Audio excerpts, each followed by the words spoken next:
कधी कधी आमच्याबद्दल गैरसमज विरोधक पसरवतात। लाडकी बहीण आम्ही दर महिन्याला तुम्हाला 1,500 रुपये देतो, त्याच्यामध्ये मी राज्याचा अर्थमंत्री म्हणून सांगतो, तुमचे जे लाभार्थी माझ्या लाडक्या बहिणी त्या योजनेमध्ये बसतात त्यांना ही योजना कदापि आम्ही बंद करणार नाही। ते आमच्या लाडक्या बहिणींच्या करताय, तुम्हाला त्याच्यातनं मदत होते।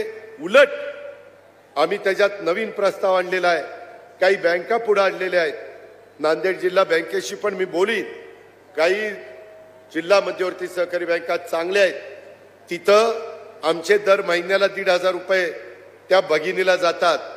त्याच्याऐवजी त्या भगिनीला त्यांनी 30 ते 40 हजार रुपये द्यायचे आणि हप्ता ह्याच्यातनं त्यांचा जाईल 40-50 हजार रुपयाचं भांडवल जर तिला झालं तर त्याच्यातनं ती माझी बहीण काही ना काही स्वतःचा व्यवसाय करू शकेल आणि त्याच्यातनं स्वतःचं कुटुंब ती उभं करू शकेल। या व्यतिरिक्त महायुतीच्या सरकारने महिलांसाठी मुख्यमंत्री माझी लाडकी बहीण ही योजना त्या निमित्ताने आणली आणि देशामध्ये अशा पद्धतीच्या वेगवेगळ्या योजना असतील, पण 2.5 कोटी लाभार्थी असणारी महाराष्ट्र राज्य हे एकमेव राज्य आहे आणि इतक्या मोठ्या संख्येने आपण त्या महिलांना आज 1500चा लाभ हा दर महिन्याला आपल्या सरकारच्या माध्यमातून विभागाच्या माध्यमातून देत आहोत। आम्ही काही बँकांसोबत करार केला, आज बँक ऑफ महाराष्ट्र असेल, आज जे रुपे कार्ड आपण त्यांना दिलं, जसं आपल्या प्रत्येकाच्या पाकिटामध्ये क्रेडिट कार्ड असतं तर तशा पद्धतीने एटीएम कार्ड जसं असतं तसं हे रुपे कार्ड आहे। म्हणजे ज्यांचं बँक ऑफ महाराष्ट्रामध्ये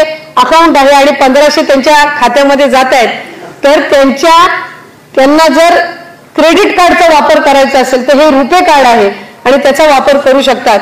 फक्त लिकर शॉप्स मध्ये याचा वापर त्यांना करता येणार नाही आणि पानपट्टी किंवा पान शॉप जिथं आहेत तिथं या कार्डचा वापर त्यांना करता येणार नाही।